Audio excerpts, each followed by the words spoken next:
Shalom saudara, selamat pagi saudara. Saudara sudah siap tentu untuk mendapatkan pewahyuan yang baru lagi. Kita akan melanjutkan dari apa yang saya sudah sampaikan minggu lalu. Mari saja untuk kita berdoa lebih dulu. Mari kita berdoa.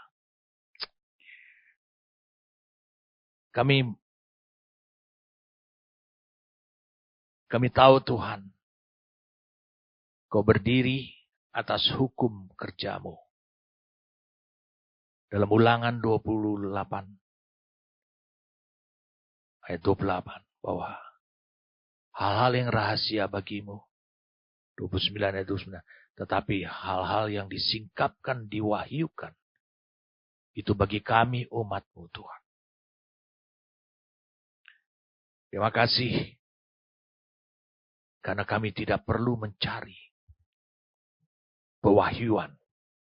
Karena itu Tuhan anugerahkan kepada kami. Apalagi Kau menganugerahkan Roh-Mu yang kudus. Engkau menganugerahkan Sang Firman dalam hidup kami Tuhan. Terima kasih, kami bersyukur kepadamu. Karena Engkau menguraikannya secara jelas kepada kami. Sehingga tidak ada lagi yang tersembunyi. Bahkan tidak ada lagi yang tidak tersingkap. Semua menjadi jelas bagimu. Kami bersyukur padamu Tuhan. Untuk apa yang telah Tuhan anugerahkan selama beberapa minggu belakangan ini. Sungguh kami melihat pengharapan-Mu Tuhan. Sehingga Engkau bekerja luar biasa. Agar pengharapan-Mu itu menjadi kenyataan Tuhan.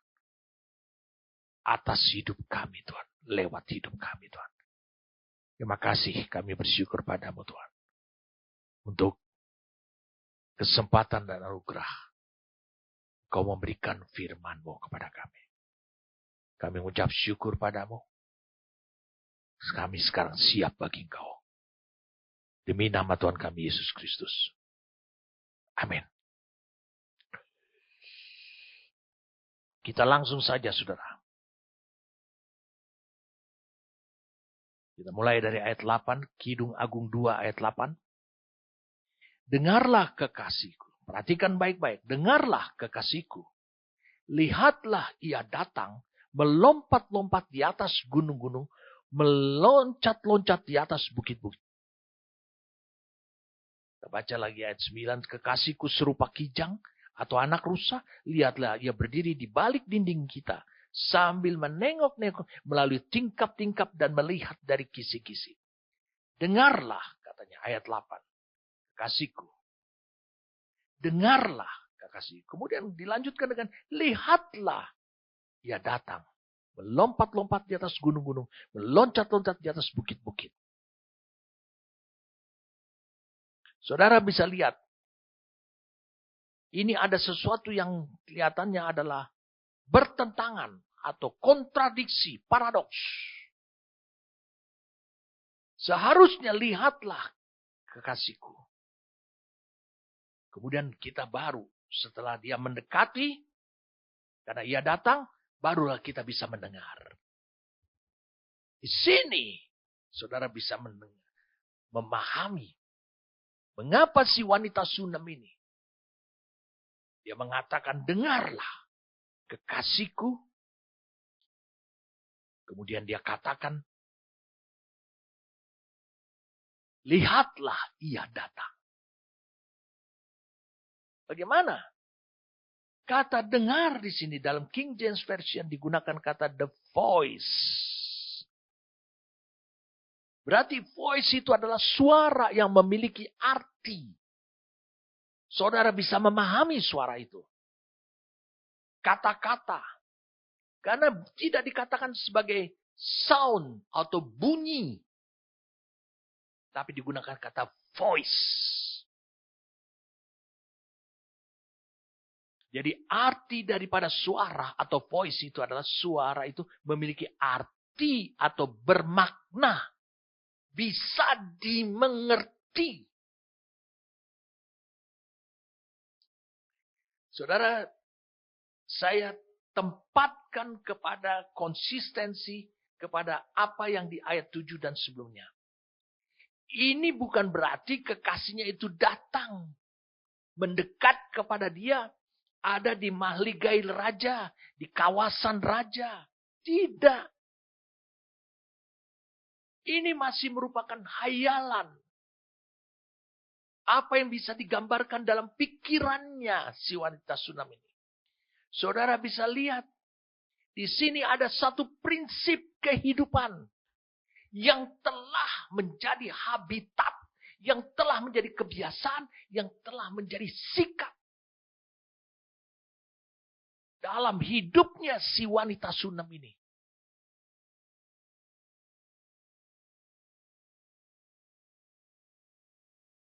Lihat, dia bisa mendengar. Lalu kemudian dia bisa melihat. Si gadis Sunam ini mengenali suara sang gembalanya itu. Meskipun dia belum melihat sosoknya. Dia mengenali melalui suara. Ini prinsip untuk membangun kasih di ayat 7. Kasih saudara, cinta saudara kepada Tuhan. Saudara mendengarkan perkataan Tuhan, supaya saudara bisa mengenali, mendapatkan gambaran pribadi Tuhan itu seperti apa. Firman Tuhan mengatakan Allah itu roh. Sehingga saudara tidak bisa menggambarkan secara fisik. Allah itu roh.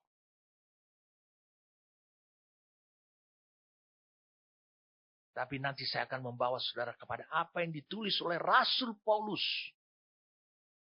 Tentang prinsip, tentang kebenaran, tentang pewahyuan di Kidung 2 ayat 8 ini. Dengarlah kekasihku. Lihatlah ia datang. Jadi pribadinya baru datang. Sebenarnya tidak masalah pribadi itu datang. Kehadirannya ada. Karena si wanita Sunam ini sudah sangat dikuatkan. Hanya mendengar suaranya saja. Dia kenal suara gembalanya itu. Suara penting sekali. Saya mau tunjukin pada saudara.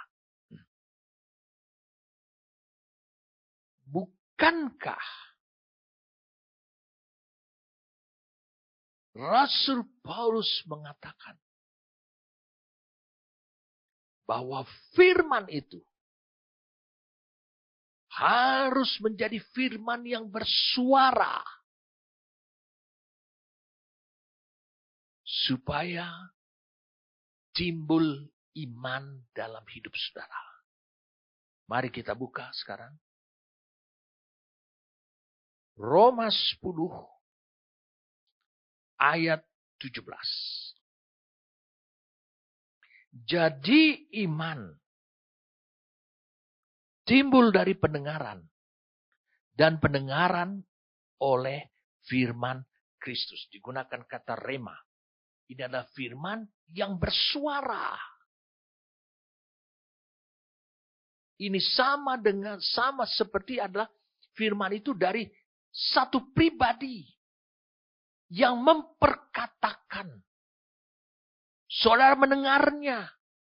Meskipun saudara membaca Alkitab atau saudara sedang dengar khotbah. Tapi dari pribadi sang firman itu. Lalu Paulus mengatakan. Iman itu timbul dari seperti itu.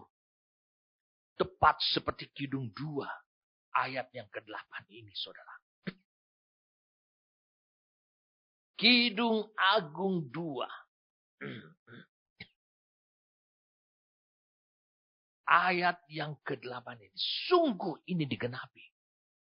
Dengarlah kekasihku, lihatlah. Ia datang melompat-lompat di atas gunung-gunung. Meloncat-loncat di atas bukit-bukit. Saudara bisa pahami sekarang. Lahirnya iman. Iman itu adalah milik Allah. Iman itu kekayaan Allah. Iman itu pemberian Allah. Hanya Allah anugerahkan apabila engkau telah mendengar firman itu menjadi suara. Saudara akhirnya mengenali siapa yang bersuara ini.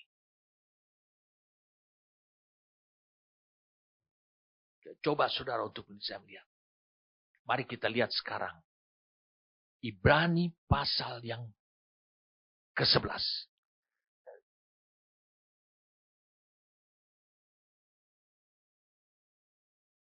Ayat pertama. Iman adalah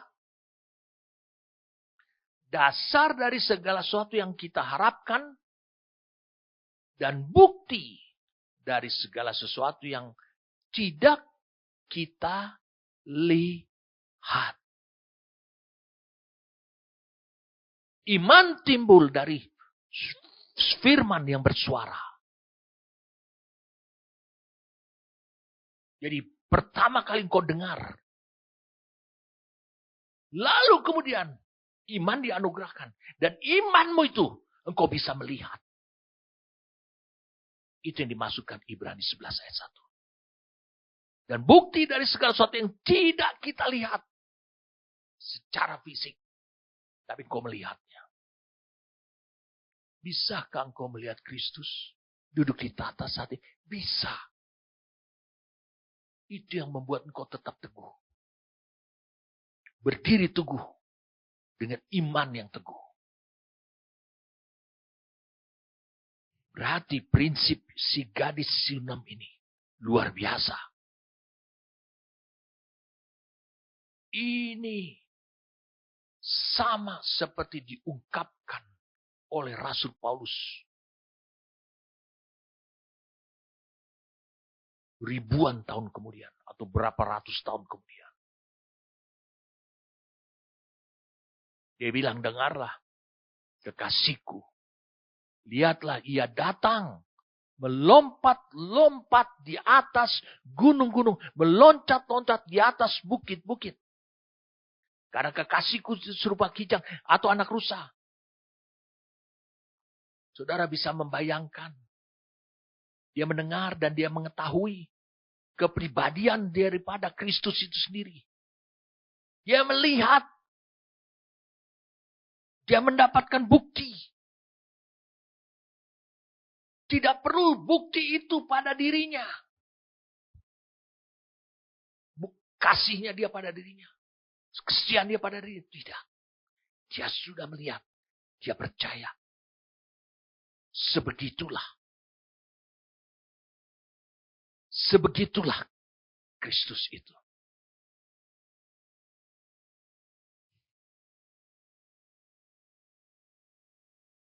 Jadi dari kata mendengar, kemudian mengenali, baru bisa melihat pribadinya. Baru kita bisa melihat pribadinya. Jelas dengan iman. Saya ulangi. Dengan iman. Engkau akan mengenali pribadinya.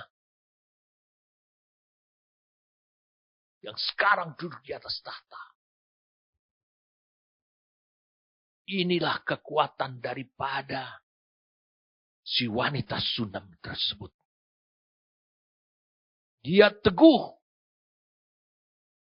Salomo pusing menghadapi. Kok susah amat perempuan ini. Dia miskin. Hitam. Tapi bagaimana susah menaklukkannya. Mungkin Salomo sedang mencari koleksi perempuan-perempuan pendamping dia yang berbeda dengan yang lain. Dan memang itu diutarakan oleh dia.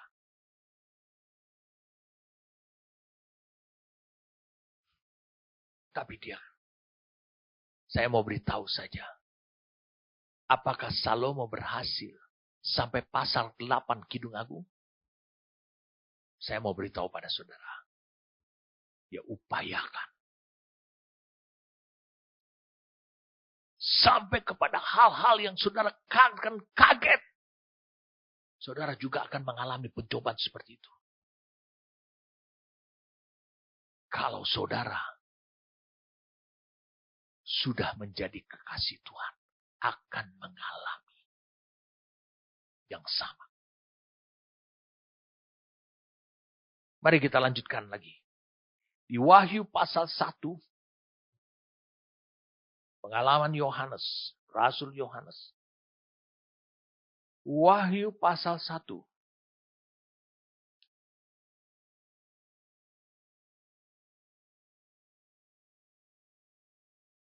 Ayat 10, pada hari Tuhan aku dikuasai oleh roh dan aku mendengar dari belakangku suatu suara yang nyaring. Seperti bunyi sangkakala. Suara yang nyaring. Aku mendengar di belakangku.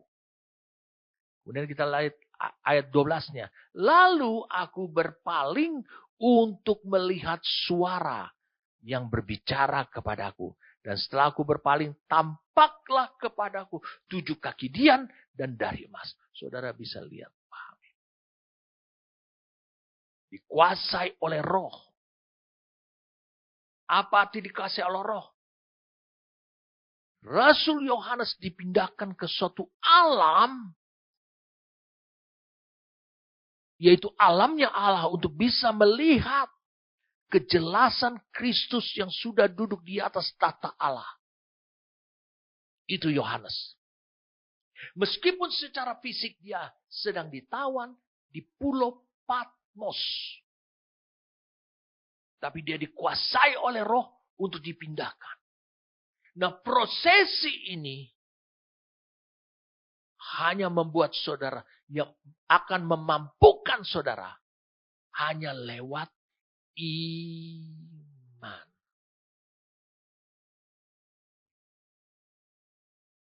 Saya katakan lewat iman. Ayat 12.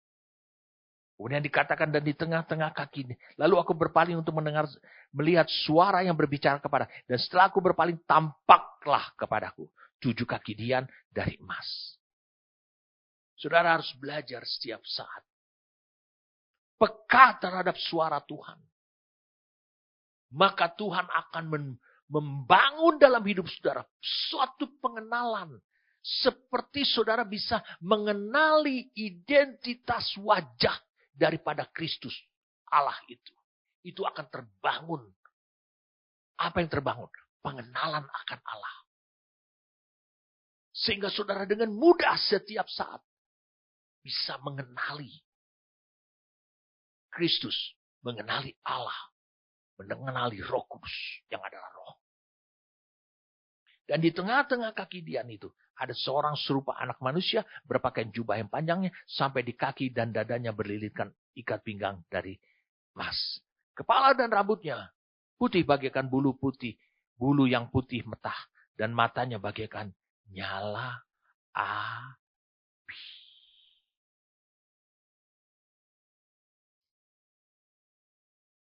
Kalau kau mau baca, bacalah sampai ayat 18. Mari kita baca sampai ayat 18. Dan di tengah-tengah kejadian itu, ada seorang serupa anak manusia berpakaian jubah yang panjangnya. Ayat 15. Dan kakinya mengkilap bagaikan tembaga. Membara di dalam perapian. Dan suaranya bagaikan desau air bah. Dan di tangan kanannya, ia memegang 7 bintang. Dan dari mulutnya keluar sebilah pedang tajam bermata 2. Dan wajahnya bersinar-sinar bagaikan matahari yang terik. Ketika aku melihat dia, tersungkurlah aku di depan kakinya. Sama seperti orang yang mati. Tapi ia meletakkan tangan kanannya di atas. Lalu berkata, jangan takut. Aku adalah yang awal dan yang akhir. Dan yang hidup, aku telah mati, namun lihatlah, aku hidup sampai selama-lamanya. Dan aku memegang segala kunci maut dan kerajaan maut. Kita berangsung beralih kepada apa yang dialami Rasul Yohanes di ayat yang pasal 4, ayat 1. Saya ingin bawa saudara. Ayo, semangatlah saudara. Kemudian daripada itu aku melihat sesungguhnya sebuah pintu terbuka di sorga. Dan suara yang dahulu yang telah ku dengar berkata kepadaku seperti bunyi sangkakala, katanya, naiklah kemari dan aku akan menunjukkan kepadamu apa yang harus terjadi sesudah ini. Saudara bisa lihat Rasul Yohanes dibawa ke alamnya Allah. Lalu kemudian selalu diawali dengan kata-kata yang demikian. Sesungguhnya sebuah, kemudian,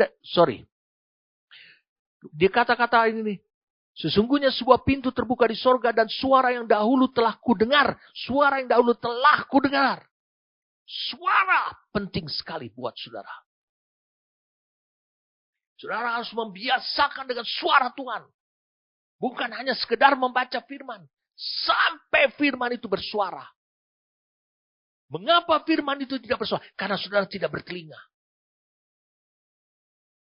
Kenapa? Karena Roh Kudus selalu berbicara. Wahyu pasal yang kedua. Ayat yang ke-7. Siapa bertelinga, hendaklah ia mendengarkan apa yang dikatakan Roh kepada jemaat-jemaat.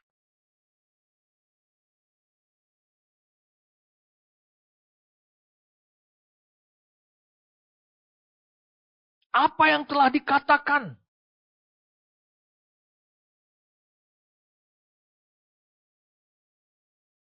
Saya ingin kita mengutip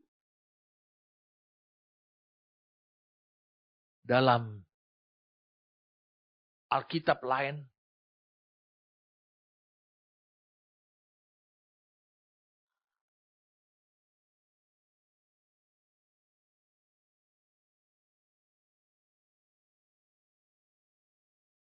Perhatikan.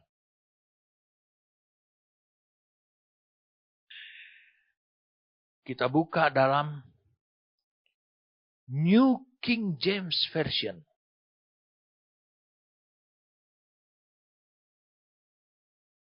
Atau King James Version juga boleh.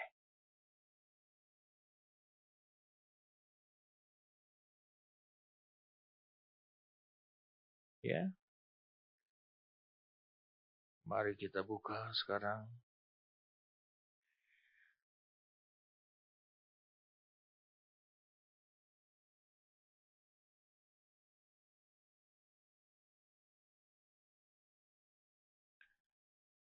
New King James Version.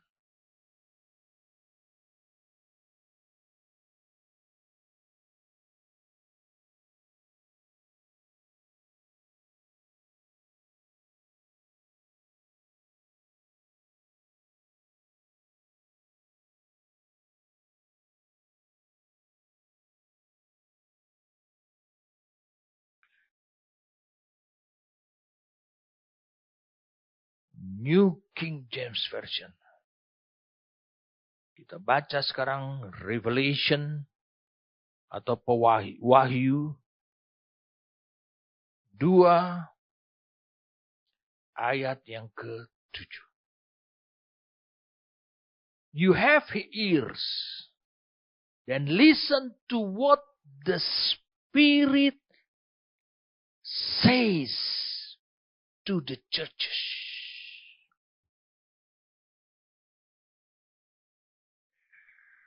Wow.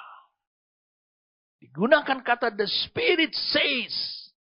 Digunakan present tense. Saat itu.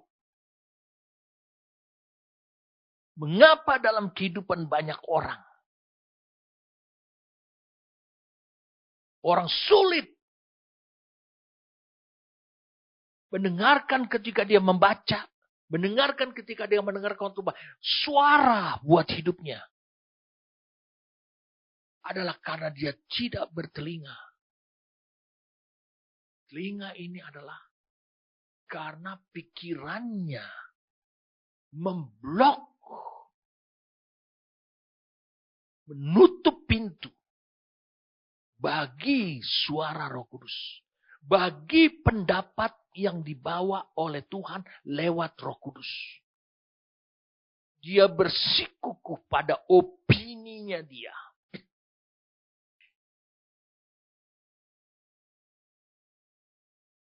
Itu persoalannya, saudara. Orang yang tidak bertelinga. Tidak mungkin dia akan mendapatkan firman rema. Firman yang menjadi suara. Gereja seharusnya seperti wanita Sunam ini. Dia memiliki kemampuan. Saya ulangi. Dia memiliki kemampuan. Dia dianugerahkan kemampuan. Untuk mendengar. Ada banyak orang. Meskipun dia membuat catatan-catatan khotbah. Tapi dia tetap sulit untuk mendengar. Karena dia bersikukuh pada opini dia. Pengertiannya dia. Berjalan menurut pengertiannya sendiri. Di sini dikatakan Spirit says. Berarti Roh Tuhan sudah menyediakan firman suara bagi hidup gerejanya. Ini ditegaskan. Saudara tidak perlu meragukan Roh Kudus. Dia tidak akan pernah mempermuliakan buat dirinya sendiri. Dia akan mempermuliakan Kristus yang bersuara. Bapa yang bersuara.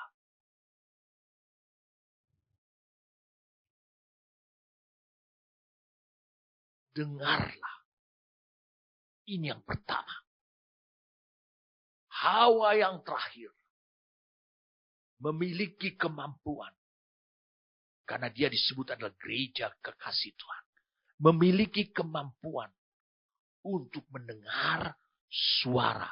Firman yang bersuara.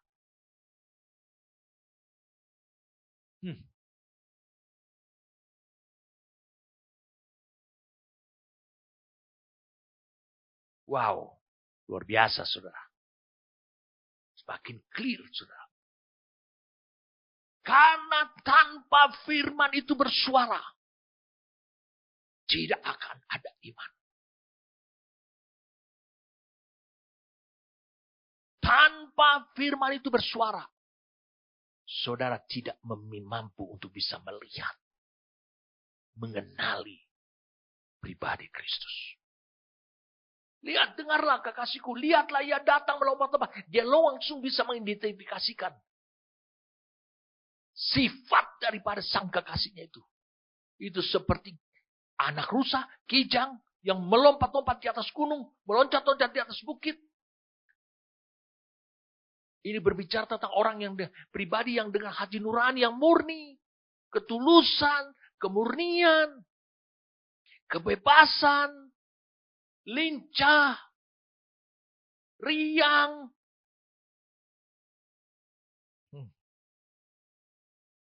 Wah, dahsyat saudara. Tanpa telinga, saudara tidak akan pernah mungkin untuk bisa mendengarkan suara.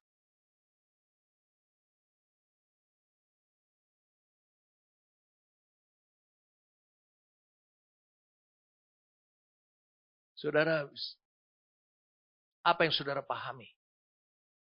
Saya ulangi, apa yang saudara pahami? Bukankah saudara kenal Injil lebih dulu melalui pemberitaan? Roh Kudus bekerja. Akhirnya saudara memiliki iman. Menurut Efesus 2, 8 dan 9, saudara lihat pada tayangan. Sebab karena kasih karunia kamu diselamatkan oleh iman. Itu bukan hasil pekerjaan. Itu bukan hasil usahamu. Itu pemberian Allah, lihat. Jangan ada orang yang memegahkan diri.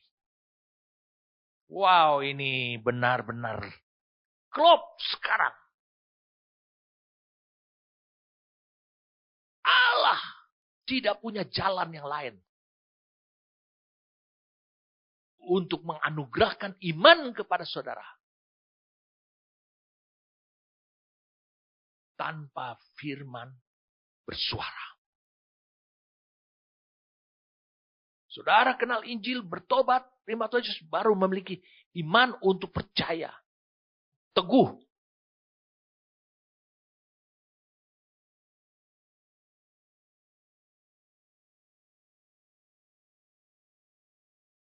Saya mau ceritakan saudara.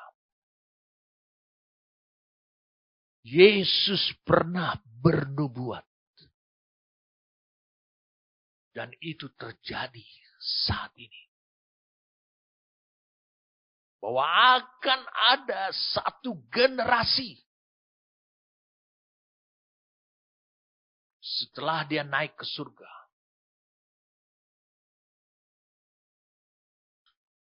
Setelah para rasul-rasul ini termasuk Paulus mati. Akan ada satu generasi yang jauh lebih dahsyat. Saya katakan jauh lebih dahsyat daripada generasi para rasul-rasul ini. Dia tidak berbicara bahwa generasi tersebut menjabat, memiliki jabatan, posisi adalah rasul atau nabi. Dia tidak bicara itu. Tapi dia berbicara tentang generasi itu. Jauh lebih hebat.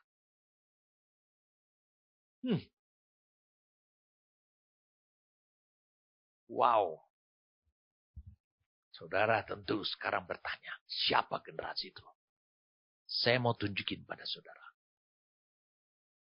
Mari kita lihat sama-sama. Di Yohanes pasal yang ke-20.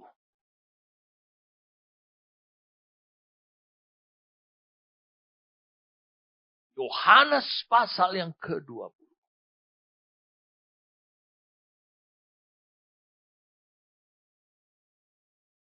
Mulai dari ayat 24. Yohanes 20. Ayat 24.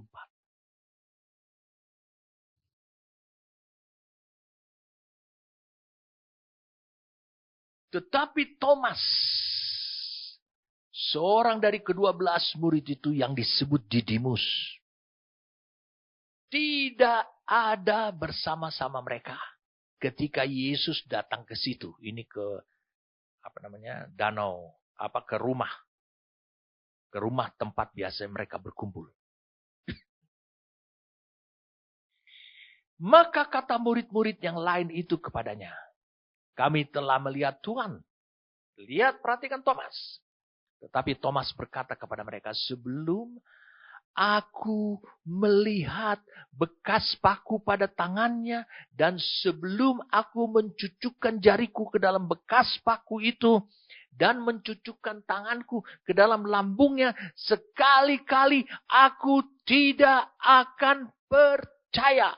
8 hari kemudian, sejak dia berkata seperti itu, murid-murid Yesus berada kembali dalam rumah itu. Dan Thomas bersama-sama dengan mereka. Sementara pintu-pintu terkunci, Yesus datang dan dia berdiri di tengah-tengah mereka dan berkata, damai sejahtera bagi kamu. Mengapa perkataan pertama kali Yesus ketika bertemu dengan muridnya? Damai sejahtera. Karena mereka selalu memiliki konflik batin. Di pikiran, di perasaan, di hati. Ada keraguan, itu konflik batin. Ketidakpercayaan, konflik batin. Belum klop, konflik batin. Lihat apa yang kemudian. Kemudian dia berkata kepada Thomas, taruhlah tanganmu, jarimu di sini. Dan lihatlah tanganku. Ulurkanlah tanganmu. Dan cucukkan ke dalam lambungku. Dan jangan engkau tidak percaya lagi. Melainkan percayalah. Thomas menjawab dia. Ya Tuhanku dan Allahku. Dua hal.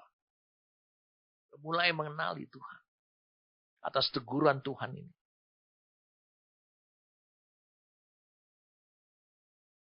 Perhatikan. Apa yang Yesus katakan. Kata Yesus kepadanya, karena engkau telah melihat aku, maka engkau percaya.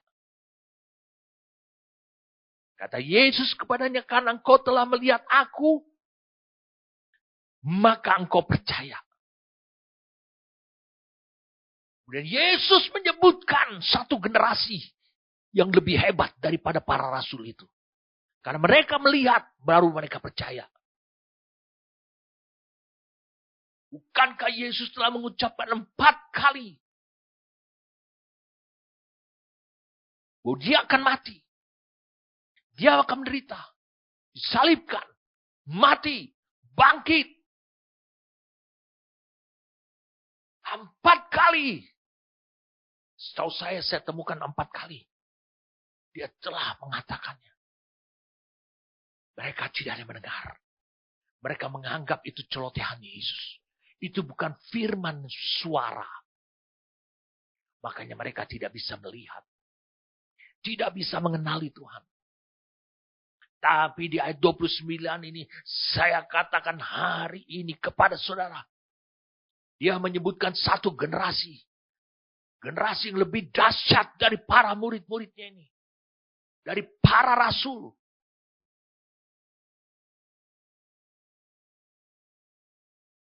Yesus mengimpikan.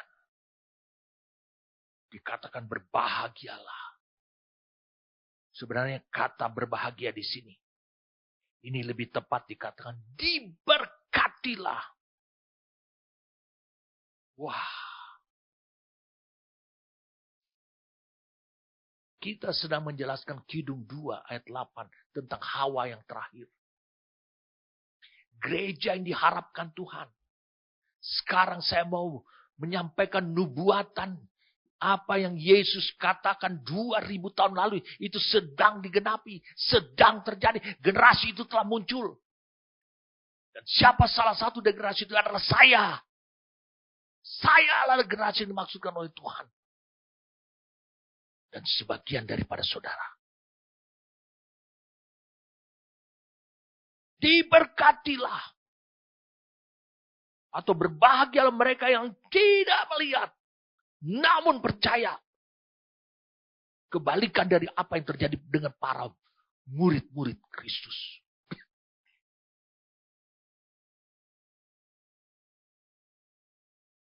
Mereka melihat baru percaya. Tapi kita tidak.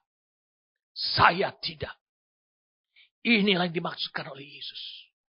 Sesuatu yang dahsyat terjadi pada hidup saya. Dikatakan berbahagialah. Diberkatilah. Kata barak. Diberkati itu artinya Allah akan menekuk lututnya. Melayani saya. Memproses hidup saya.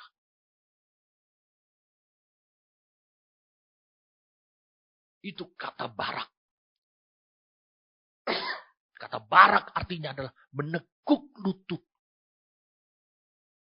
Melayani saudara. Bukan memberikan apa yang kau mau. Dia akan mewujudkan saudara. Seperti apa yang menjadi takdir hidup saudara. Berbahagialah mereka yang tidak melihat namun percaya. Mungkin saudara menganggap sepi. Ini generasi yang biasa aja kok yang dimaksudkan Yesus. Diberkati ini wajar terjadi. Mari saya tunjukkan pada saudara. Kedahsyatan generasi yang sekarang ini. Saya mau tunjukin pada saudara. Kita baca lagi ayat yang ke-30. Memang masih banyak tanda lain. Tanda-tanda lain yang dibuat Yesus di depan mata murid-muridnya. Murid-muridnya menjadi saksi langsung. Tetapi ada tetapinya yang tidak tercatat dalam kitab ini. Berarti yang dicatat dalam kitab ini terlalu sedikit. Memang masih banyak. Wow. Mari kita lanjutkan. Tetapi semua yang tercantum di sini. Semua yang tercantum dalam kitab ini. Oleh Yohanes ini. Telah dicatat. Walaupun itu sedikit. Supaya kamu percaya bahwa Yesuslah Mesias, Anak Allah. Dan supaya kamu oleh imanmu memperoleh hidup dalam namanya. Hidupnya Kristus. Saudara tidak pernah bisa bayangkan. Mereka melihat Yesus menderita. Mereka saksi mata Yesus disalibkan. Mereka saksi mata Yesus mati. Menyerahkan nyawanya. Mereka menjadi saksi mata Yesus dikuburkan. Diminyaki. Dikuburkan. Mereka menjadi saksi mata Yesus bangkit. Bahkan mereka menjadi saksi mata Yesus naik.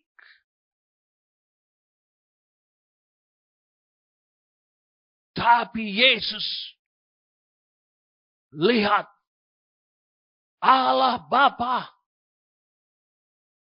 akan memberkati, akan melayani, menekuk lututnya pada suatu generasi yang lebih hebat dari seperti ini.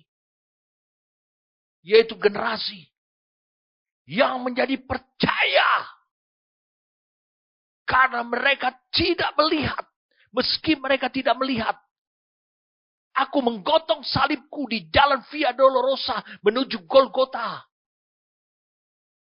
Mereka tidak melihat aku menderita. Mereka tidak melihat aku disalibkan. Mereka tidak melihat aku mati. Mereka tidak melihat aku dikubur. Mereka tidak melihat aku dibangkitkan. Mereka tidak melihat aku naik ke surga. Mereka tidak melihat. Dan yang mengerikan dari generasi yang luar biasa ini. Mengerikan saya katakan. Mereka percaya pada catatan yang tidak lengkap. Wow. Ini catatan yang tidak lengkap. Ini seperti tulisan steno daripada jurnalis. Hanya mencatat sedikit saja. Tidak bisa direkam. Mereka bisa memperoleh iman. Maka Yesus berkata, diberkatilah. Mereka yang tidak melihat namun percaya. Wah. Saudara, Yesus berbicara tentang satu generasi yang sekarang ini. Ini generasi yang dahsyat.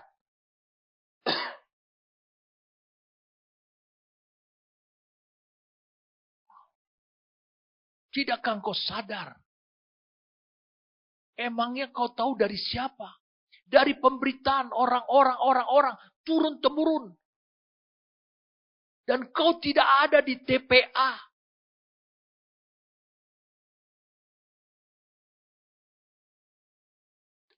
Dalam TKP. Tempat kejadian perkara. Kau tidak menjadi saksi. Tapi Yesus berkata, tetapi kamu akan menerima kuasa kalau Roh Kudus turun atas dan kamu akan menjadi saksi. Kau akan sama seperti mereka menyaksikan semuanya. Kelahiran, kematian, kebangkitan, naik ke surga.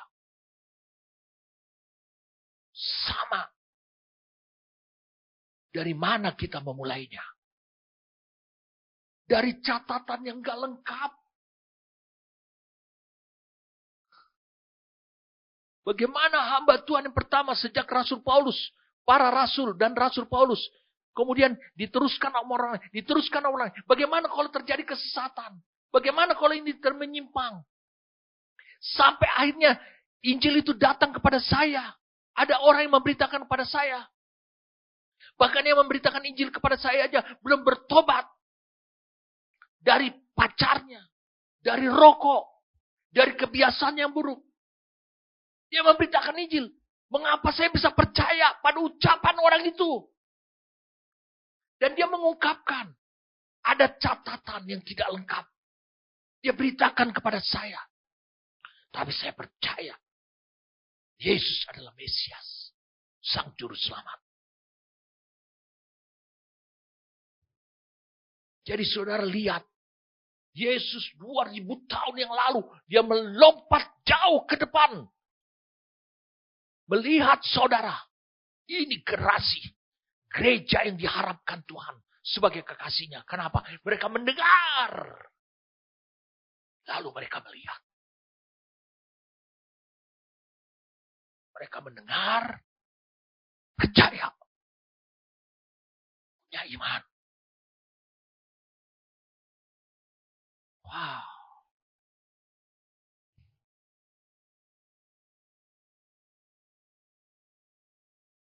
Saudara bisa bayangkan. Jangan kau merasa kecil dibandingkan Petrus, Yohanes, Thomas. Yesus melihat jauh kepada kehidupan saudara. Dan saya juga. Wow, ini generasi yang dahsyat. Ini hanya percaya pada catatan yang tidak lengkap. Yang tidak komplit. Sudah itu tidak melihat. Tidak melihat kejadian sebenarnya seperti apa. Bagaimana kalau udah tidak lengkap? Bagaimana sudah bisa percaya? Memang betul ada karya Roh Kudus. Memang betul ada pekerjaan Roh Kudus. Tapi bukankah engkau generasi yang dahsyat? Karena engkau, Roh Kudus bersuara, engkau ternyata didapati bertelinga. Murid-murid 4 kali Yesus mengatakan. Tapi tetap tuli.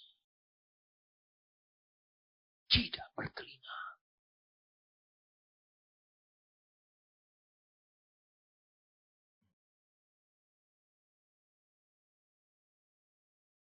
Wah, sungguh dahsyat saudara.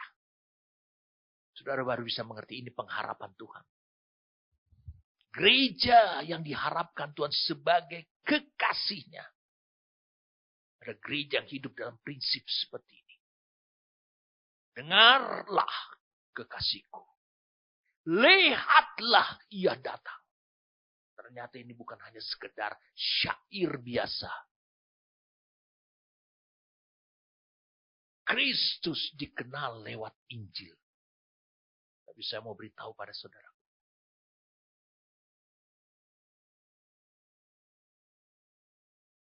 Kristus dikenal lewat Injil.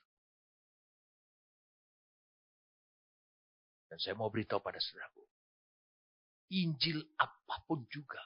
Mau Matius yang nulis, Markus yang nulis, Lukas yang nulis, Yohanes yang nulis. Atau mungkin Rasul Paulus juga menulisnya. Itu tidak lengkap. Itu catatan yang tidak lengkap. Dikatakan, memang masih banyak. Tanda-tanda yang dibuat Yesus di depan mata murid-muridnya. Selama 3,5 tahun. Yang tidak tercatat. Tidak ditulis. Bagaimana saudara? Bagaimana saudara? Jika yang tidak dicatat itu justru itu intinya di situ. Bagaimana saudara?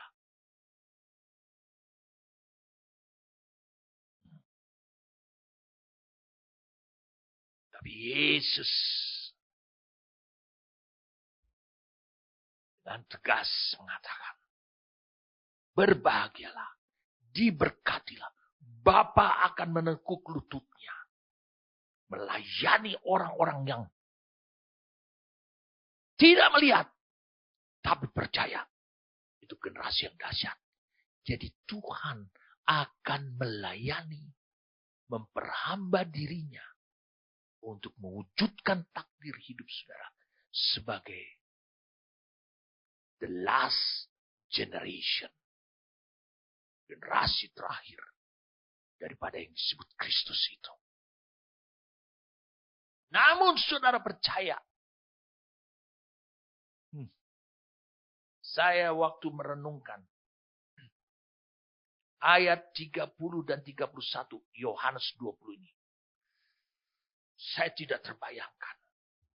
Saya langsung ingat bagaimana ketika saya berikhtiar untuk mau lari dari orang tua saya, jauh dari orang tua saya, untuk saya kuliah di Bandung. Jauh dari mereka. Lalu kemudian bagaimana supaya saya masuk ITB? Saya berdoa pada Tuhan. Saya berdoa demikian.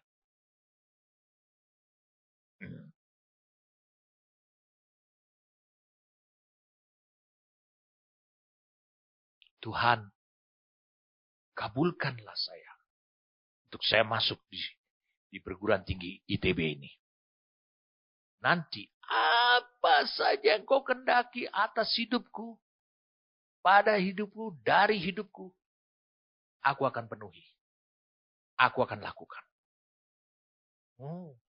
Tuhan langsung ingat itu. Itu janjinya dia. Lalu apa yang terjadi? Saya masuk.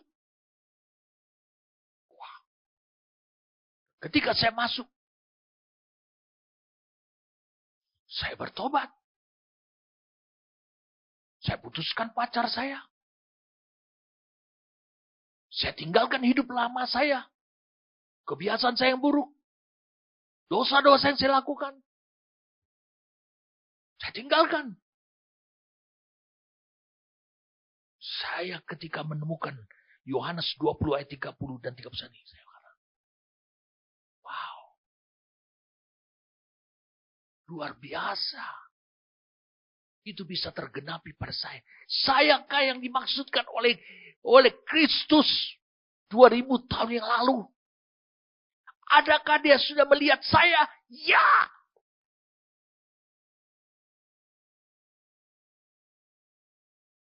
Bagaimana saya bisa percaya kepada catatan yang disampaikan oleh seorang mahasiswa juga? Percaya pada apa yang dijelaskan dia. Akhirnya saya terima Tuhan Yesus. Saya bertobat, lahir baru. Saya memperoleh iman. Bagaimana begitu sederhananya? Membuka Alkitab saja saya tidak terlalu tahu. Kitab Hosea di mana? 1 Korintus di sebelah mana? Saya tidak tahu. Filemon apalagi. Kitab Yudas apalagi. Saya tidak tahu. Saya beli Alkitab selalu saya buka. Daftar isinya untuk mencari apa yang dikhotbahkan orang. Saya tidak tahu. Benar apa yang ditulis di Alkitab. Generasi yang dahsyat itu tidak melihat, tidak menjadi saksi mata. Bahkan yang mencengangkan Allah. Karena Allah sudah menyiapkan generasi yang dahsyat itu. Mencengangkan Allah adalah generasi itu percaya kepada apa yang dicatat oleh hamba Tuhan turun-temurun, tapi gak lengkap, terlalu minor, terlalu sedikit. Karena ada kata memang masih banyak tanda lain.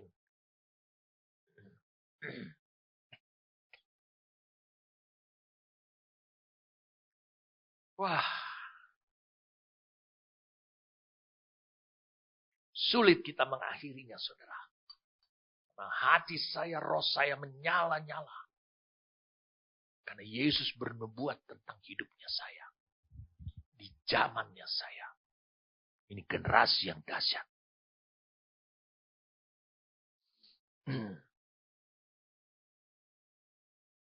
Bagaimana mungkin saya bisa memiliki iman? Dan dengan iman itu saya bisa mengenali pribadi itu. Bagaimana mungkin?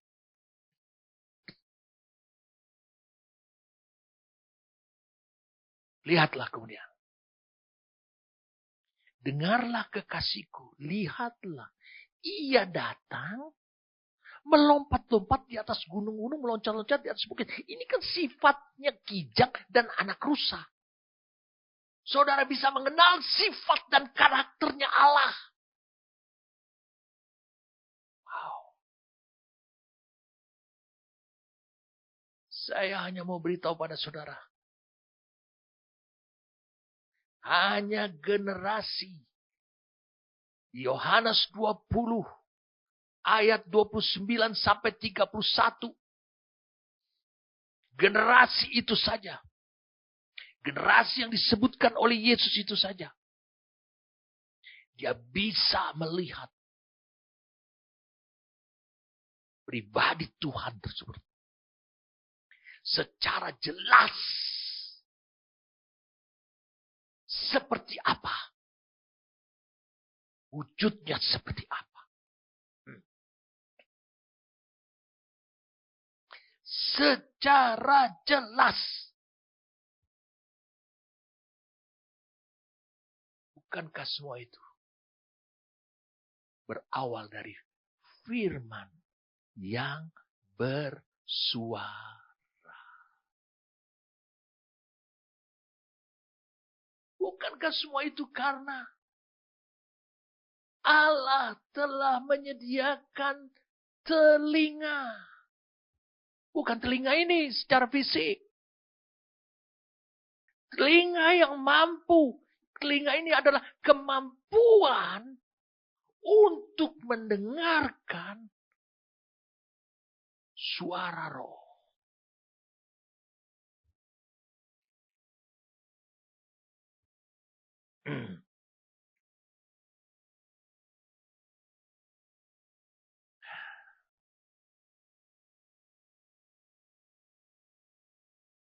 Satu tahun ini mungkin kita tidak akan selesaikan kitab Kidung ini. Karena terlalu dalam dan luas sekali. Tuhan berbicara tentang karakteristik daripada gereja yang diharapkan Tuhan sebagai kekasihnya. Lihat.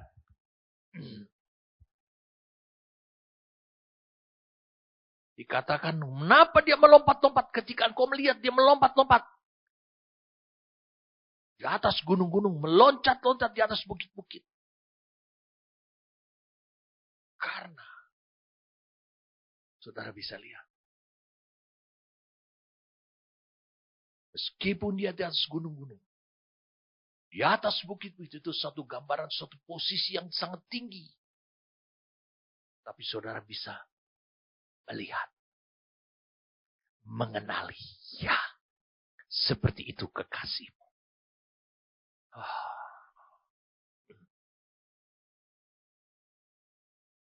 Jadi saudara lihat. Pahami sekarang. Dia bilang, lihatlah. Ia datang. Lihatlah. Ia datang.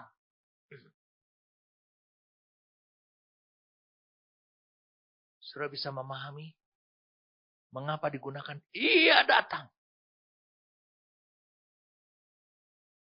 Ia yang proaktif.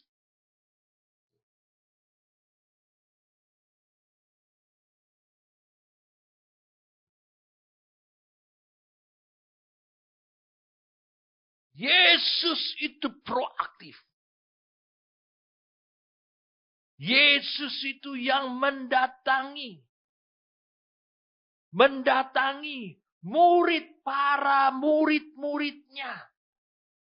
Para murid-muridnya. Lalu membasuh kaki mereka.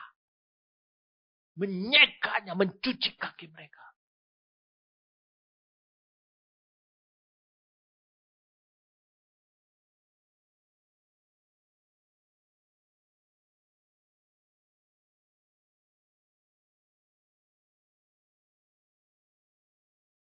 Bukankah ini memberikan arti apa yang Yesus katakan?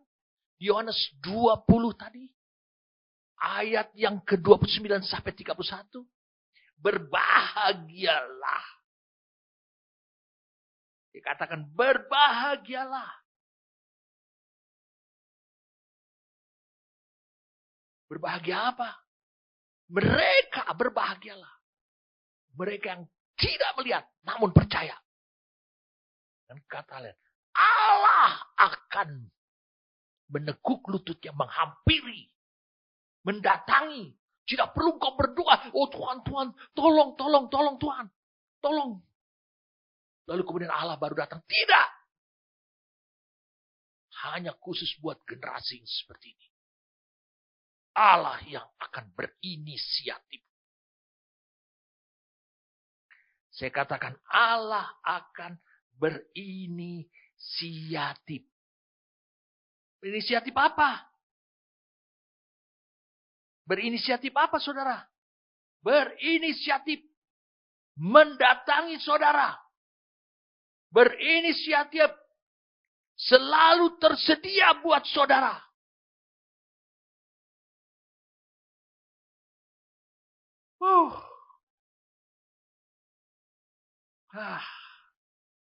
Gitu menyala-nyalanya. Menyala-nyalanya. Hati saya. Roh saya. Untuk menjelaskan ini, membagikan ini kepada saudara. Dahsyat sekali. Yesus yang mendatangi. Yesus yang proaktif. Saya katakan proaktif.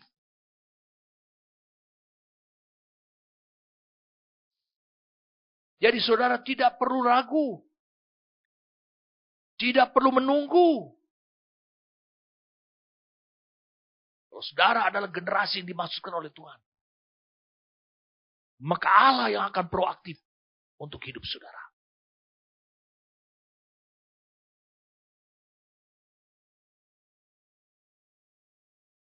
Wah. Kalau kau baca. Dalam terang Tuhan. Dan dalam kuasa daripada roh Tuhan. Yohanes pasal 13 itu.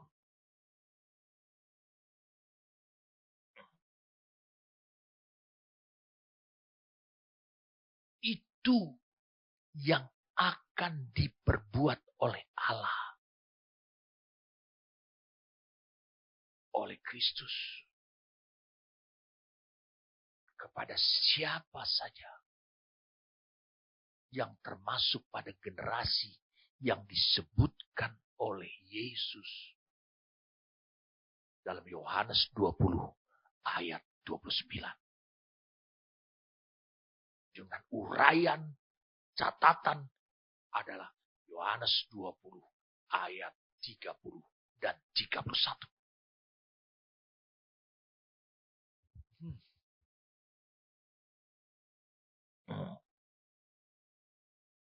Wow. Minggu depan saya lanjutkan lagi kepada saudara. Supaya saudara bisa memahami. Mengapa si wanita Sunam ini. Sebagai gambaran dari Hawa terakhir ini. Melihat kekasihnya itu datang. Melompat-lompat di atas gunung-gunung. Di posisi yang tinggi.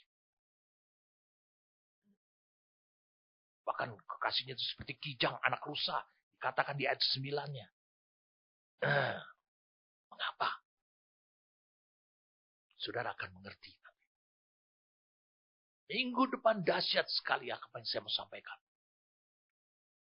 Saudara, lihat ada satu akses.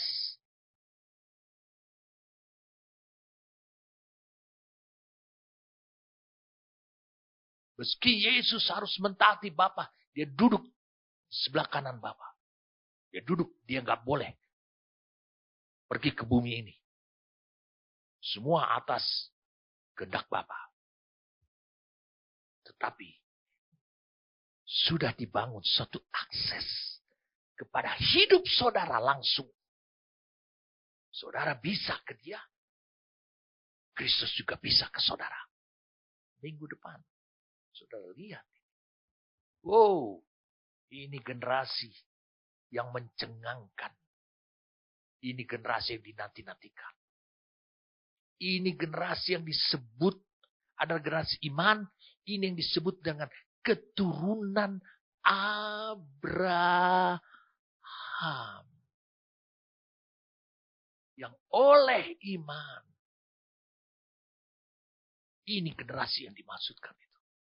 Inilah yang dimaksud keturunan Abraham. Bukan bangsa Israel saat ini. Tidak semuanya bangsa Israel saat ini itu disebut keturunan Abraham. Tidak, saudara.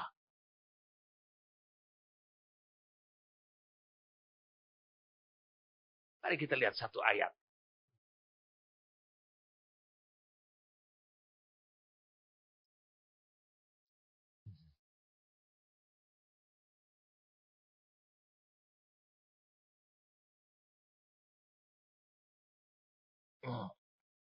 Roma 4 ayat 16. Karena itulah kebenaran berdasarkan iman. Kebenaran berdasarkan iman. Supaya merupakan kasih karunia sehingga janji itu berlaku bagi semua keturunan Abraham. Janji.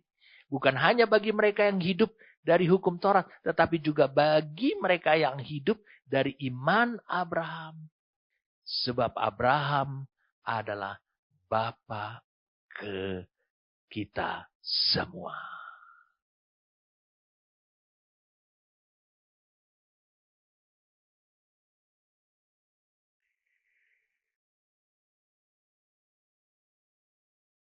Kita lihat satu ayat lagi.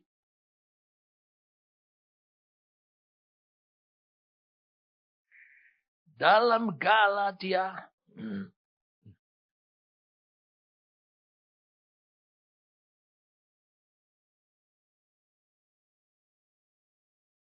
dalam kitab Galatia 3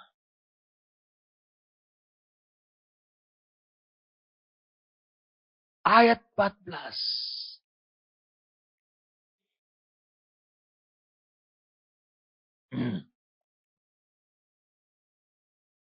Mulai dari 13. Kristus telah menebus kita dari kutuk hukum Taurat. Dengan jalan menjadi kutuk karena kita. Sebab ada tertulis, terkutuklah orang yang digantung pada kayu salib.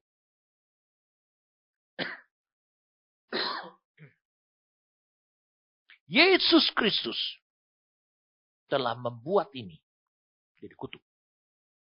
Supaya di dalam dia berkat Abraham sampai kepada bangsa-bangsa. Berarti melalui keturunan dong. Sehingga oleh iman kita menerima roh yang telah dijanjikan itu.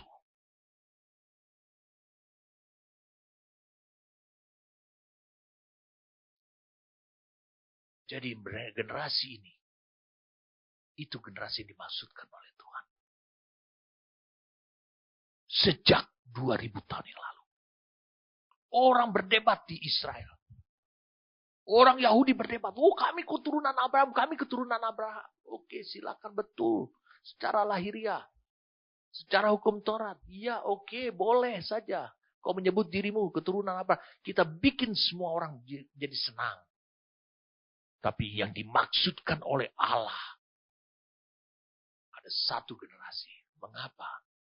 Generasi itu disebut keturunan Abraham. Karena Kejadian 15. Mari kita baca Kejadian 15. Ini masalahnya di sini. Ini awalnya. Disinilah pola iman. Kita lihat, kemudian kita akan berakhir dalam doa. Kemudian datanglah firman Tuhan kepada Abraham dalam suatu penglihatan. Janganlah takut Abraham, akulah perisaimu, upahmu akan sangat besar. Abraham menjawab, ya Tuhan Allah, apakah yang akan kau berikan kepadaku? Karena aku akan meninggal dengan tidak mempunyai anak, tidak mempunyai keturunan. Dan yang akan mewarisi rumahku ialah Eliezer orang Damsyik itu. Lagi kata Abraham, engkau tidak memberikan kepadaku keturunan, sehingga seorang hambaku nanti menjadi ahli warisku. Tetapi datanglah firman Tuhan kepadanya. Demikianlah.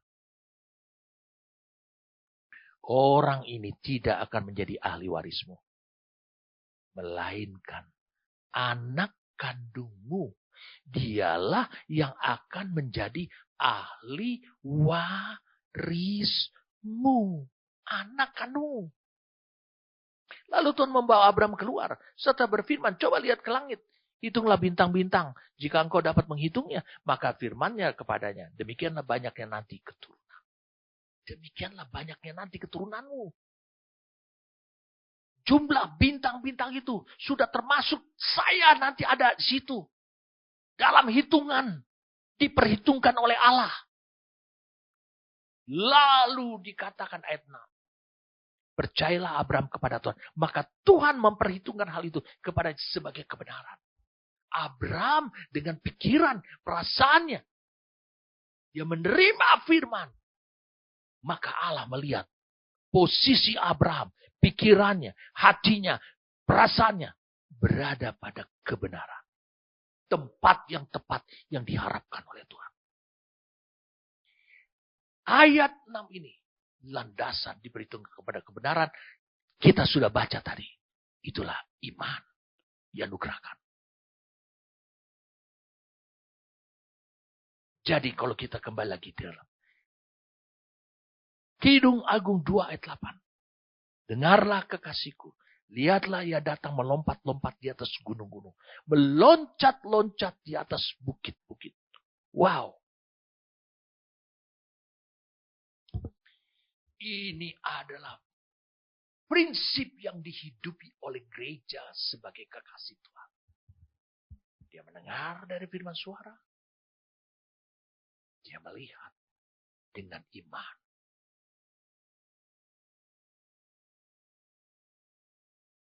Bagaimana dia bisa memiliki iman? Bagaimana dia bisa memiliki? Tidak melihat. Namun percaya. Dari mana dia percaya? Bukankah harus ada yang memberitakan kata kitab Roma? Ya, ada yang memberitakan. Tapi diberitakan yang gak lengkap. Karena dari catatan para saksi-saksi mata dulu tidak lengkap. Wow. Ini generasi yang dahsyat. Tidak seperti bangsa Israel. Tidak seperti orang Yahudi. Lengkap catatannya. Komplit semua.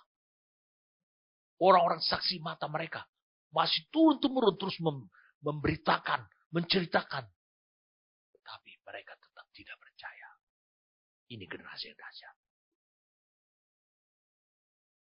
Mungkinkah itu generasi yang dimaksudkan Tuhan itu adalah saudara? Amin. Oh Tuhan, terima kasih. Kau menyingkapkan nubuatanmu itu sudah terjadi Tuhan. Di masa sekarang ini Tuhan. Terima kasih untuk generasi yang kau siapkan. Yang disebut sebagai gereja kekasihmu. Dan karakteristik. Tidak melihat. Namun percaya. Oh kami bersyukur padamu Tuhan. Untuk pekerjaan roh selama firman ini. Diperdengarkan, disampaikan. Ada banyak orang yang mendengarkannya. Saat ini terbuka matanya dan melihat kedahsyatan pekerjaan Allah dimulai dari dalam batin mereka. Terima kasih untuk Engkau Roh Kudus. Terima kasih untuk Engkau Sang Firman. Terima kasih Bapa. Kau benar-benar menggenapkan bahwa hal yang misteri bagimu. Hal yang rahasia bagimu. Tetapi hal-hal yang tersingkap bagi kami. Makasih untuk perjalanan hidup generasi ini. Kami bersyukur kami akan berhasil Tuhan. Karena memang sudah Engkau takdirkannya. Demikian. Terpujilah namamu. Demi nama Tuhan kami Yesus Kristus. Amin.